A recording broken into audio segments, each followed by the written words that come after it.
Vrasja e dy fisht ka tronditur qytetin e Shkodrës në ditën e 2 të janarit. Vëllezërit Abdullah dhe Skënder Shkami janë ekzekutuar me preshëri Kallashnikovi rreth orës 11:40 minuta në urën e Drishtit në Postrim. Mësohet se Skënder Shkami sapo kishte ardhur nga Anglia për të festuar vitin e ri, por së bashku me vllajën e tij janë qelluar pranë shtëpisë nga 37 vjeçari Esad Dushaj, i cili u kishte zënë prit.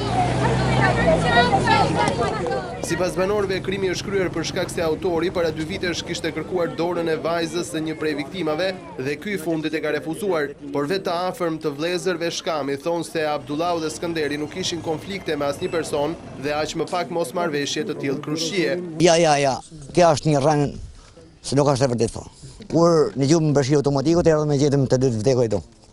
Kam patur konflikt gjatë atyre ditëve? Asnjë fal konfliktu me asnjë njeri. Kanë imu gjithë shotin, gjithë Postripen, as kanë në familjet më të mira të Postrips.